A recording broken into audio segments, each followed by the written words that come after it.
శుభవర్తమానం, ఇది ఏ శుభవర్తమానం.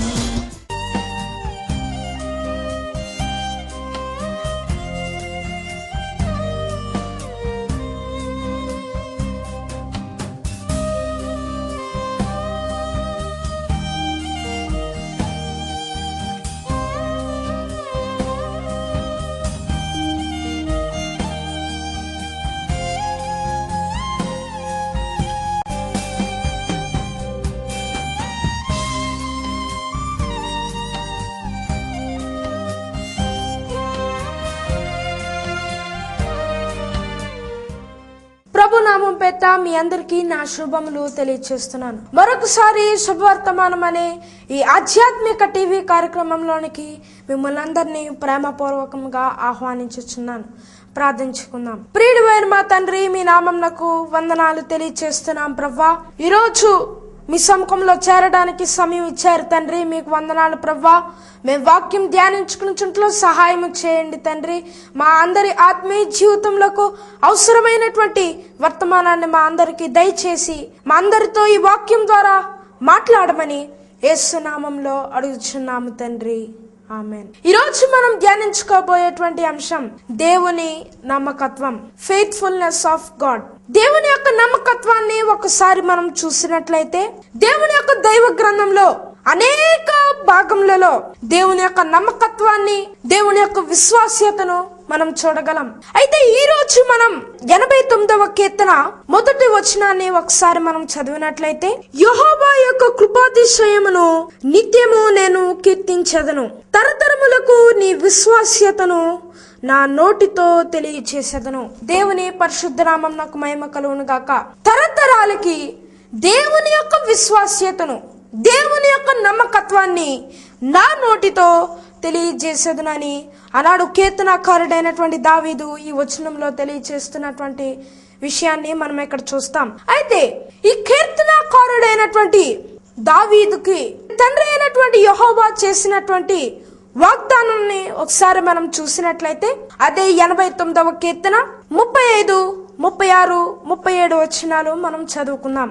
అతని సంతానము శాశ్వతముగా ఉండుననియు, అతని సింహాసనము సూర్యుడున్నంత కాలము నా సన్నిధిని ఉండుననియు, చంద్రుడున్నంత కాలము అది నిలుచుననియు, మెంటనను సాక్షి నమ్మకముగా ఉన్నట్లు అది స్థిరపరచబడుననియు నా పరిశుద్ధత తోడని నేను ప్రమాణము చేసి తిని, దావీదుతో నేను అబద్ధమాడను. దేవుని పరిశుద్ధ నామం నాకు మహిమ కలుగును గాక.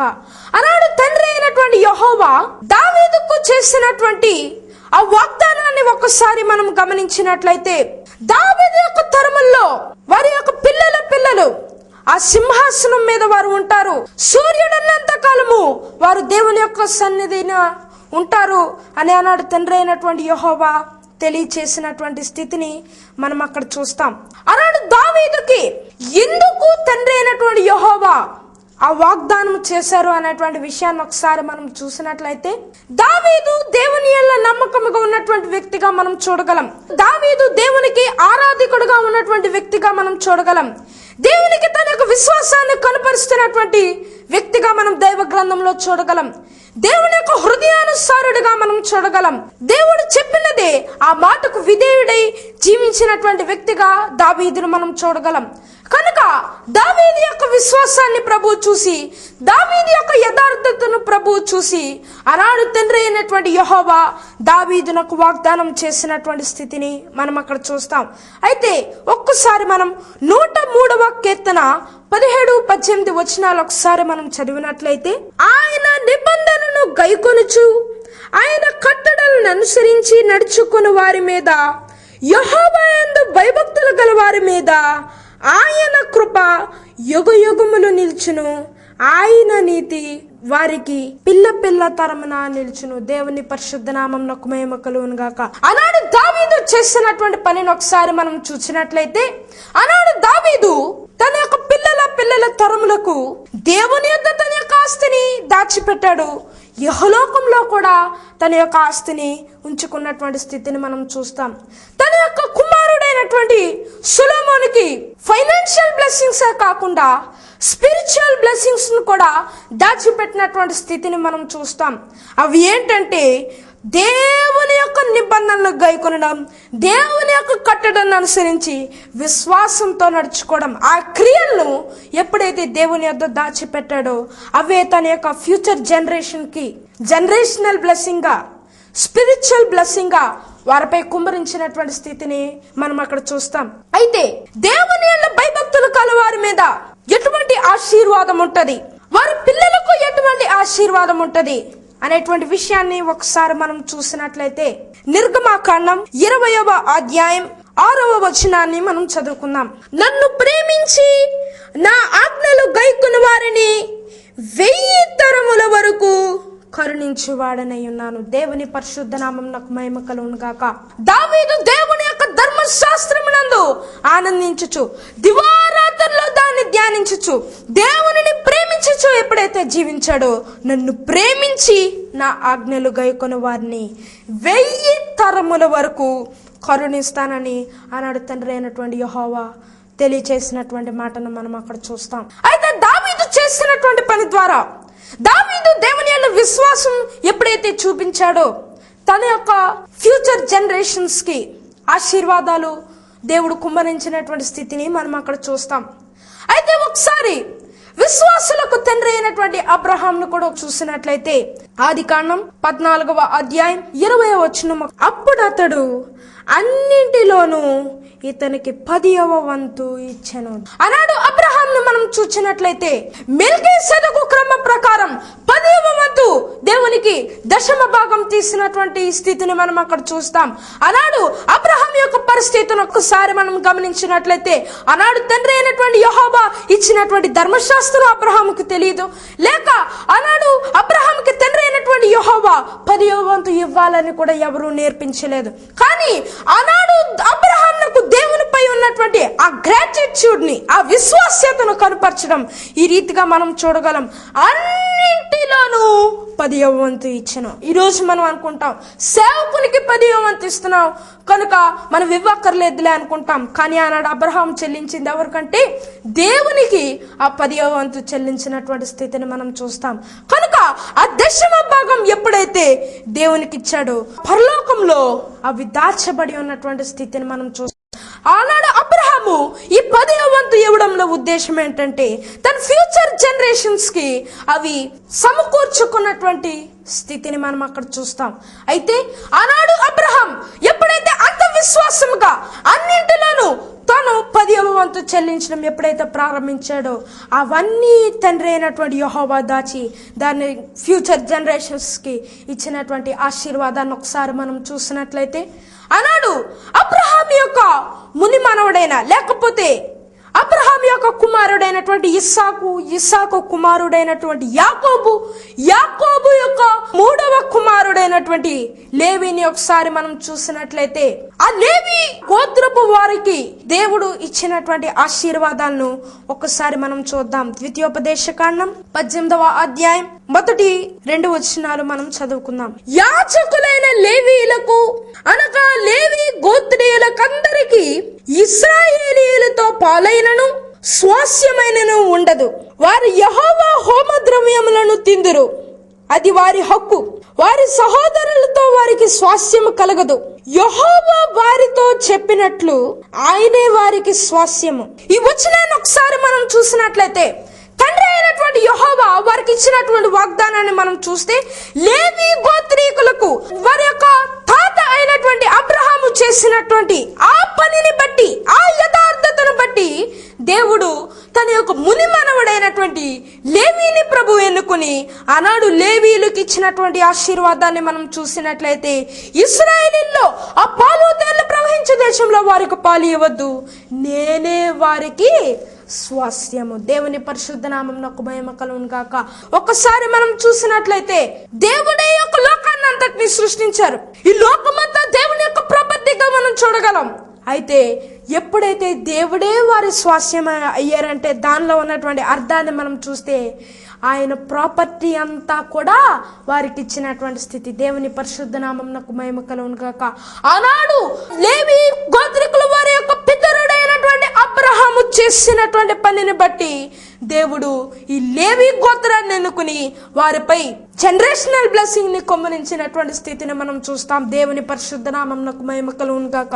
ఇంకొకసారి దావీదును ఒకసారి మనం చూసినట్లయితే 89వ కీర్తన మొదటి వచనం, తరతరములకు నీ విశ్వాస్యతను నా నోటితో తెలియచేసేదను. తరతరములకు అంటే ఎప్పుడైతే దేవుడు తనకు వాగ్దానం చేశాడో ఆ వాగ్దానం తరతరములకు వర్తిస్తుందని ఆనాడు తండ్రి అయినటువంటి యెహోవా తెలియచేశారు. నా పరిశుద్ధతతోడని ప్రమాణం చేశానని తెలియచేశారు. దావీదుతో నేను అబద్ధమాడనని కూడా తెలియచేసిన మనం దైవ గ్రంథంలో అనేక వాగ్దానాలు తండ్రి అయినటువంటి యెహోవా ప్రతి బిడ్డకి ఇచ్చేశారు, మనకి ఇచ్చేశారు. ఆ వాగ్దానం ప్రతిదీ నెరవేరినటువంటి స్థితిని మనం చూస్తాం. అయితే ఈ దావీదు జీవితంలో చేసినటువంటి వాగ్దానం నెరవేరిందో లేదో ఒక్కసారి మనం చూసినట్లయితే దావీదు యొక్క కుమారుడైనటువంటి సొలొమోను ఒకసారి మనం చూద్దాం. ఆనాడు దావీదు దేవుని యొక్క మందిరం కట్టడానికి ఉపయోగపడేటువంటి మెటీరియల్ అంతటినీ కూడా సమకూర్చినటువంటి స్థితిని మనం చూస్తాం. అయితే అటువంటి సమయంలో తన కుమారుడైనటువంటి సొలొమోను దేవుడు సెలవిచ్చినటువంటి ప్రకారముగా దేవుని యొక్క మందిరాన్ని కట్టినటువంటి స్థితి కూడా మనందరికీ తెలిసినటువంటి విషయమే. దానికి ముందు మనం ఒకసారి చూసినట్లయితే తండ్రి అయినటువంటి యెహోవా సొలొమోనుకు ప్రత్యక్షమై నీకు ఏమి కావాలో కోరుకోమని అన్నాడు. సొలొమోను అడిగినటువంటి స్థితిని మనం చూస్తాం. అయితే అన్నాడు సొలొమోను చెప్పినటువంటి మాట ఏంటంటే దేవుని యొక్క ప్రజలను పరిపాలించడానికి జ్ఞానము కావాలి అని అడిగినటువంటి స్థితిని మనం చూస్తాం.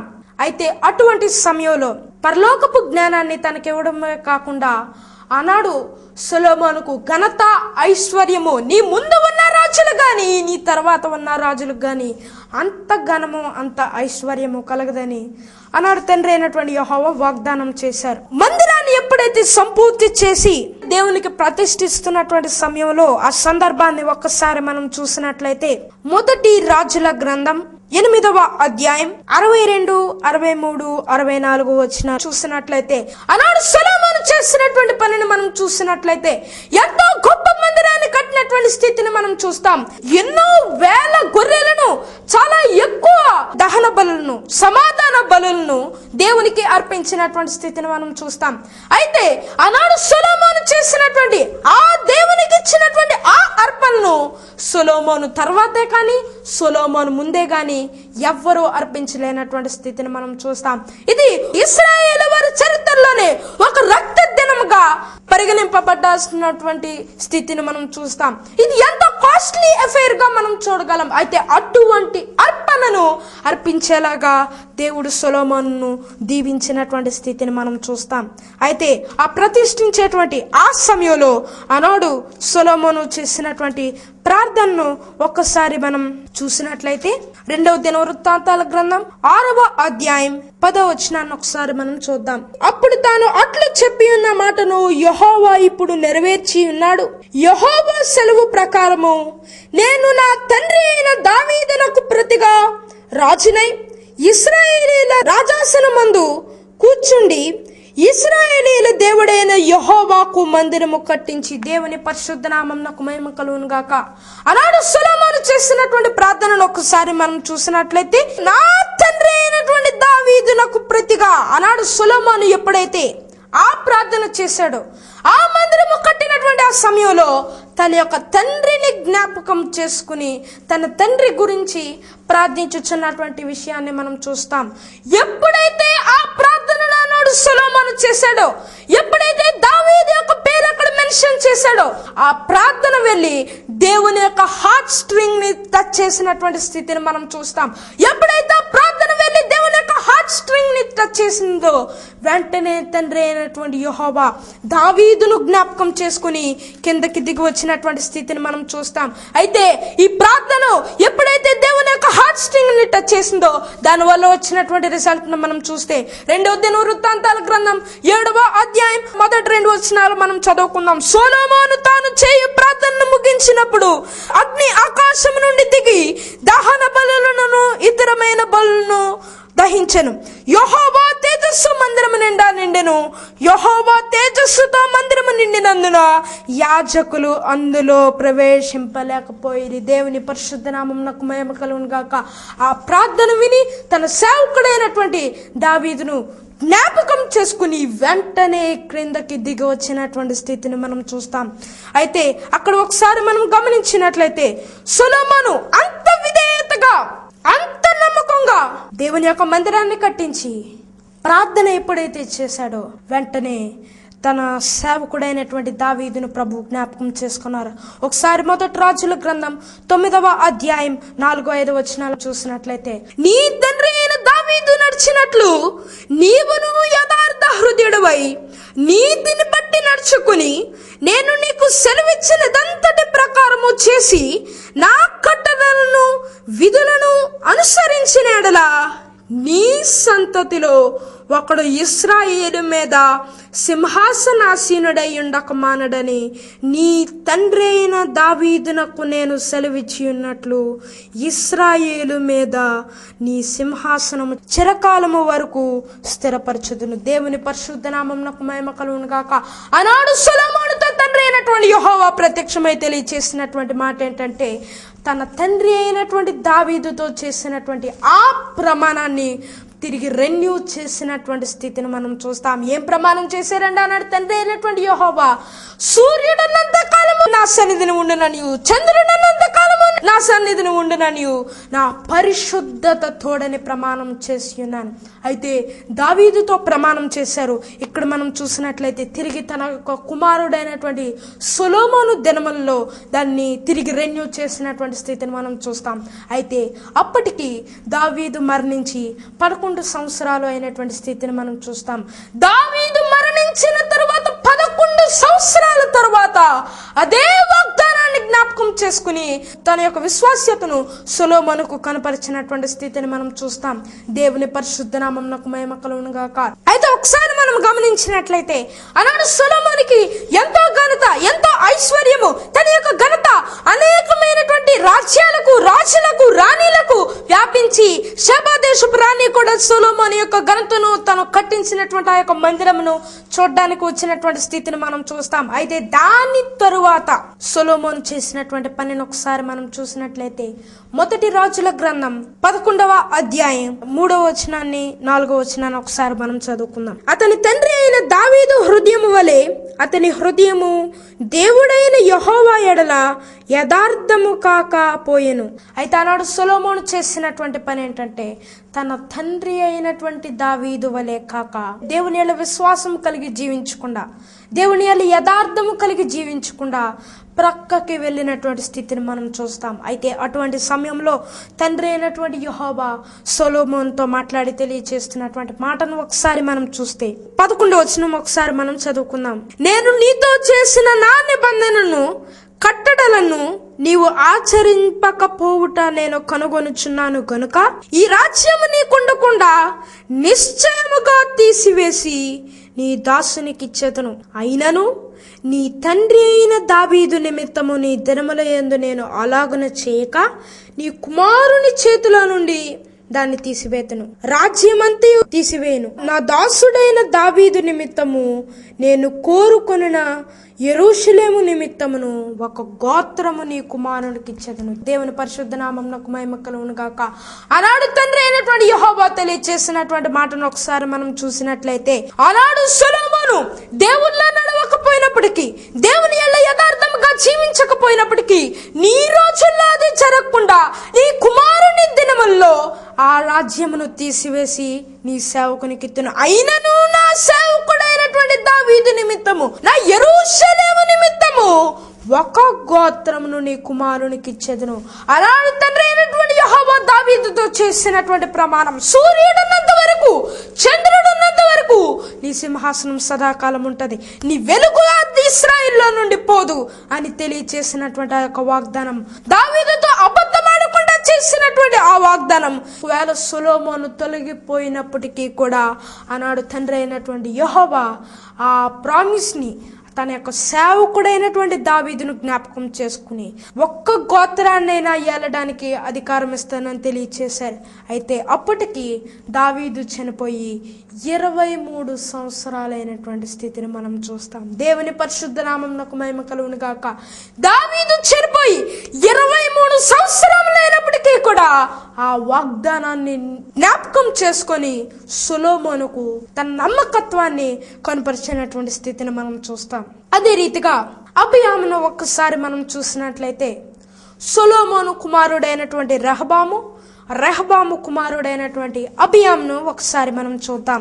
ఆనాడు అబియాము కూడా దేవుని యందు భయభక్తులు లేకుండా ఎప్పుడైతే జీవించాడో, ఆనాడు అబియాము యొక్క జీవితంలో కూడా కలిగినటువంటి ఆ వేదనను, ఆ శిక్షను ఒకసారి మనం చూసినట్లయితే మొదటి రాజుల గ్రంథం 15వ అధ్యాయం 3వ వచనాన్ని ఒకసారి మనం చూద్దాం.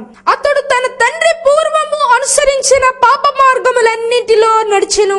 తన పితరుడైన దావీదు హృదయము తన దేవుడైన యెహోవా ఎడల యథార్థముగా ఉన్నట్లు అతని హృదయము యథార్థముగా ఉండలేదు. అబియాము అటువంటి పరిస్థితుల్లో జీవిస్తున్నటువంటి ఆ రోజుల్లో తండ్రి అయినటువంటి యెహోవా అబియాముకు తెలియచేస్తున్నటువంటి మాటను ఒకసారి మనం గమనించినట్లయితే 4-5 వచనాన్ని ఒకసారి మనం చూసినట్లయితే, దావీదు నిమిత్తము అతని తరువాత అతని కుమారుని నిలుపుటకును యెరూషలేమును స్థిరపరచుటకును అతని దేవుడైన యెహోవా యెరూషలేమునందు దావీదునకు దీపముగా అతని ఉండనిచ్చెను. ఆనాడు తండ్రి అయినటువంటి యెహోవా, ఆనాడు అబియాము ఒకవేళ ఇతర దేవతలను పూజించినప్పటికీ, చెడు క్రియలు చేసినప్పటికీ కూడా అబియాము పితరుడైనటువంటి దావీదును జ్ఞాపకం చేసుకుని ఆ వాగ్దానం ప్రకారము అబియామును ఏమీ చేయలేనటువంటి స్థితిని మనం చూస్తాం. అయితే 5వ వచనాన్ని ఒకసారి మనం గమనించినట్లయితే, అతని దేవుడైన యెహోవా అంటే దావీదు దేవుడైనటువంటి యెహోవా. మన దైవ గ్రంథంలో మనందరికీ తెలుసు, అబ్రహాము దేవుడు, ఇస్సాకు దేవుడు, యాకోబుల దేవుడు అని మనం చెప్పుకుంటూ ఉంటాం. అయితే ఇక్కడ మనం చూసినట్లయితే దావీదు దేవుడు అని మెన్షన్ చేయబడలేదు, కానీ అతని దేవుడైన యెహోవా అంటే తండ్రి అయినటువంటి యెహోవాను తన యొక్క దేవునిగా చేసుకున్నటువంటి స్థితిని మనం చూస్తాము. కనుక ఆనాడు దావీదు బహిరంగంగా అతని యొక్క భార్య అయినటువంటి మీకాలు ఒకవేళ తన అపహాస్యం చేసినా కూడా బహిరంగంగా దేవుని స్తుతించి నాట్యమాడుచు ఎప్పుడైతే ఆనాడు దావీదు స్తుతించడం ప్రభు కనుగొని ఆనాడు దావీదుకి ఇచ్చినటువంటి ఆ ఆశీర్వాదం ఏంటంటే, అతని దేవుడు దావీదు బహిరంగంగా తన యొక్క దేవునిగా తండ్రి అయినటువంటి యెహోవాను చేసుకున్నాడు. కనుక తండ్రి అయినటువంటి యెహోవా కూడా దావీదు దేవుడిని అనిపించుకోవడానికి సిగ్గుపడలేనటువంటి స్థితిని మనం చూస్తాం. అతని దేవుడైన యెహోవా యెరూషలేమునందు దావీదునకు దీపముగా అతని ఉండనిచ్చెను. అయితే ఆ వాగ్దానం సూర్యుడున్నంత కాలము, చంద్రుడున్నంత కాలము నీ యొక్క సంతానము, ఆ దీపము ఇశ్రాయేలులో నుండి వెళ్ళిపోదు అని చెప్పి దేవుని యొక్క పరిశుద్ధతతోడు ఆ వాగ్దానాన్ని చేసినటువంటి స్థితిని మనం చూస్తాం. అయితే ఇప్పటికీ దావీదు చనిపోయి 57 సంవత్సరములైనటువంటి స్థితిని మనం చూస్తాం. దావీదు చనిపోయి 57 సంవత్సరములైనప్పటికీ కూడా ఒకవేళ తన యొక్క కుమారులు, ఒకవేళ తన యొక్క సంతతి వారు దేవుళ్ళు లేకపోయినా కూడా వారిని ఆశీర్వదించి తన యొక్క విశ్వాస్యతను అబియామునకు చూపించినటువంటి స్థితిని మనం చూస్తాం. అయితే హిజ్కియా దినములకు ఒకసారి మనం చూసినట్లయితే, ఆనాడు హిజ్కియా అష్షూరు రాజు హిజ్కియాను యుద్ధంలో ఓడిస్తాను, నీ యొక్క ప్రజల్ని, నీ యొక్క పట్టణాన్ని చెరగొంటాను అని మెసేజ్ పంపించినటువంటి స్థితిని మనం చూస్తాం. అయితే అటువంటి సమయంలో హిజ్కియా దేవుని యొక్క సముఖానికి వెళ్ళి ఎప్పుడైతే దేవునికి విజ్ఞాపన చేశాడో, ఆనాడు తండ్రి అయినటువంటి యెహోవా హిజ్కియాకు తెలియచేసినటువంటి మాటను ఒకసారి మనం చూస్తే 2వ రాజుల గ్రంథం 19వ అధ్యాయం 32, 33, 34, 35 వచనాలు మనం చదువుకుందాము. హిజ్కియా ఎప్పుడైతే దేవుని యొక్క సముఖంలో ప్రార్థన చేశాడో, తండ్రి అయినటువంటి యెహోవా సెలవిచ్చినటువంటి మాట ఏంటంటే, నా సేవకుడైనటువంటి దావీదు నిమిత్తమును, యెరూషలేము నిమిత్తమును, నీ నిమిత్తమును, నా నిమిత్తమును నేను ఈ పట్టణమును కాపాడదును అని చెప్పినటువంటి స్థితిని మనం చూస్తాం. దేవుడు తన యొక్క సేవకుడైనటువంటి దావీదుతో చేసినటువంటి వాగ్దానాన్ని ఈ విషయంలో తను జ్ఞాపకం చేసుకున్నటువంటి స్థితిని మనం చూస్తాం. దావీదు చనిపోయిన 305 సంవత్సరములకి ఈ వాగ్దానాన్ని జ్ఞాపకం చేసుకున్నారు. దేవుని పరిశుద్ధ నామమునకు మహిమ కలుగును గాక. దావీదు చనిపోయి 305 సంవత్సరములైనప్పటికీ కూడా ఆ వాగ్దానాన్ని జ్ఞాపకం చేసుకుని తన యొక్క నమ్మకత్వాన్ని హిజ్కియాకు కనపరిచినటువంటి స్థితిని మనం చూస్తాం. అయితే మనం అనుకుంటాం బైబిల్లో దేవుడు తన యొక్క విశ్వాస్యతను కనుపరిచారని. అయితే ఈ ప్రస్తుత లోకంలో ఇంగ్లాండ్ దేశాన్ని పరిపాలిస్తున్నటువంటి ఆ రాజును మనం చూసినట్లయితే ఆ రాజు దావీదు సంతతి నుండి వచ్చిన వాడే. దేవుని పరిశుద్ధ నామమునకు మహిమ కలుగును గాక. ఈ రోజుకి కూడా తన యొక్క విశ్వాస్యతను తన యొక్క నమ్మకత్వాన్ని దావీదు సంతతి వారిపై కనపరుస్తున్నటువంటి స్థితిని మనం చూస్తాం. కనుక ఈ రోజు మనందరి జీవితాలతో ప్రభు మాట్లాడుచున్నారు. ఆనాడు దావీదు ఇంత ఆశీర్వాదం పొందడానికి కారణం ఏంటంటే ఎంతో ధనాన్ని తన పరలోకంలో సమకూర్చుకున్నాడు. స్తుతుల్ని ఆరాధనల్ని తన యొక్క ప్రైవేట్ వర్షిప్పర్ గా మనం చూస్తాం.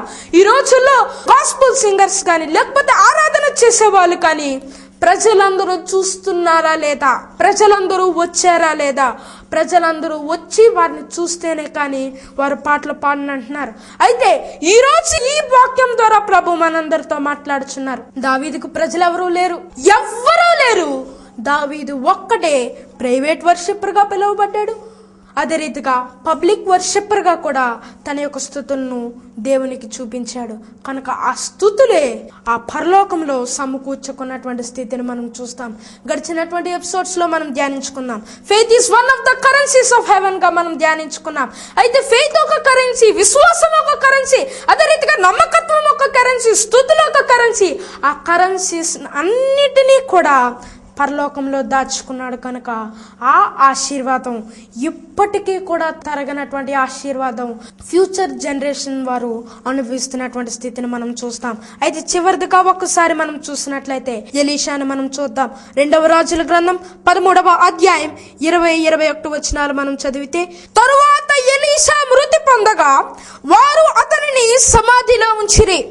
1 సంవత్సరము గడిచిన తరువాత మోయాబీల సైన్యము దేశము మీదకు వచ్చినప్పుడు కొందరు ఒక శవమును పాతిపెట్టుచు సైన్యమునకు భయపడి ఆ శవమును ఎలీషా యొక్క సమాధిలో ఉంచగా దింపిన ఆ శవము ఎలీషా శల్యములకు తగిలినప్పుడు అది తిరిగి బ్రతికి కాళ్ళు మోపి నిలిచెను. దేవుని పరిశుద్ధ నామమునకు మహిమ కలుగును గాక.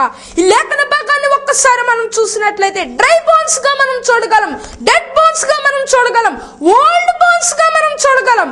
అయితే ఆ ఓల్డ్ జనరేషన్ యొక్క బోన్స్ ని, ఆ డ్రై బోన్స్ ని ఎప్పుడైతే ఈ న్యూ జనరేషన్ బాడీ ఎప్పుడైతే టచ్ చేసిందో ఈ న్యూ జనరేషన్ కి రివైవల్ లైఫ్ తిరిగి వచ్చినటువంటి స్థితిని మనం చూస్తాం. ఉజ్జీవం వచ్చినటువంటి స్థితిని మనం చూస్తాం. ఈ రోజు మనం ఒకవేళ దేవుని యొక్క సేవకి ధనాన్ని వెచ్చించచ్చు, లేకపోతే ధనాన్ని వెచ్చించలేని వారు ప్రార్థన చేయొచ్చు. నువ్వు ఏది చేసినా కూడా నీవు చేసింది ఏది వృధా కాదు. దేవుడు తన దగ్గర ఉంచుకునే దేవుడు కూడా కాదు. అది నీ పిల్లల తరముల మీద కుమ్మరించాలని ప్రభు ఆశపడుతున్నారు. జనరేషనల్ బ్లెస్సింగ్స్ గా ఆయన కుమ్మరించాలని ఆశపడుతున్నారు. అయితే యెషయా గ్రంథం 55వ అధ్యాయం 3వ వచనాన్ని ఒకసారి మనం చూస్తే, దావీదుకు చూపిన శాశ్వత కృప మీకును చూపెదును. దావీదుకి శాశ్వత కృప, అది మామూలు కృప కాదు, శాశ్వతంగా నిలిచేటువంటి కృప. అయితే దావీదుకు చూపినటువంటి కృప ఈరోజు మనకి కూడా చూపించాలని ఆశపడుచున్నారు. మన యొక్క బిడ్డలు తరములకు చూపించాలని ప్రభు ఆశపడుచున్నారు. కనుక మనము ఈరోజు ఏ రీతిగా జీవిస్తున్నాము అనేటువంటి విషయాన్ని ఒకసారి మనం గమనించుకుని దావీదు వలె మనము కూడా పరలోకంలో సమకూరుస్తున్నాము అనేటువంటి విషయాన్ని మనల్ని మనం ప్రశ్నించుకుని మనం దేవుని దగ్గర ఎప్పుడైతే సమకూర్చామో దావీదుకు చూపిన శాశ్వత కృప ఈరోజు మనందరికీ చూపించాలని ప్రభు ఆశపడుచున్నారు. అటువంటి ధన్యకరమైన జీవితం ఆ పరిశుద్ధాత్మ దేవుడు మనందరికీ అనుగ్రహించును గాక. ప్రార్థన చేసుకుందాం. ప్రియుడైన మా తండ్రి, మీ నామమునకు వందనాలు ప్రభువా. ఇప్పటి వరకు మేము వాక్యం ధ్యానించుకుని సహాయం చేశారు తండ్రి. అవును ప్రభువా, మేము మా యొక్క బిడ్డల కోసం, మా తరతరముల కోసం, ఫ్యూచర్ జనరేషన్ కోసం మేము మీ దగ్గర ఏమి దాచి ఉంచుస్తున్నాం అనేటువంటి విషయం మేము తెలుసుకోగలిగినట్లు సహాయం చేయండి తండ్రి. దావీదునకు చూపినటువంటి శాశ్వత కృప మాకును చూపి మహిమ పొందమని, వచ్చే న్యూ జనరేషన్ కి మేము చేసినటువంటి క్రియలు మాతోనే నిలిచిపోకుండా వారికి రివైవల్ అనుగ్రహించి మహిమ పొందమని, ఈ వాక్యం మాకు ఆశీర్వాదకరముగా ఉండగలిగినట్లు సహాయం చేయమని యేసు నామములో అడుగుచున్నాము తండ్రి, ఆమెన్. ప్రభు నామం పేట మీ అందరికీ నా శుభములు. లేట్ క్రిస్టోఫర్ గారి జ్ఞాపకార్థంగా ఈ ప్రోగ్రామ్ ను స్పాన్సర్ చేసిన శ్రీమతి సువర్ణ క్రిస్టోఫర్ గారిని, వారి బిడ్డలను, వారి తరతరాలను ప్రభు దీవించును గాక. ప్రార్థన అవసరతల కొరకు మమ్మల్ని సంప్రదించవలసిన మా చిరునామా: prayer house, brother S Samuel Priya Bharat, late brother Elijah doctor Sushila house, door number 2-43-3, post box number 29, Alcot gardens, Rajahmundry 533101. మా సెల్ నంబర్స్ 9849590298, 9490712423. మా ల్యాండ్ నంబర్స్ 088324202982432020. మా వెబ్సైట్ www.samuelbharat.com మరియు www.prayerhouse.co.in. ఇది ఏ శుభవర్తమానం, ఇది ఏ శుభవర్తమానం, శుభవర్తమానం.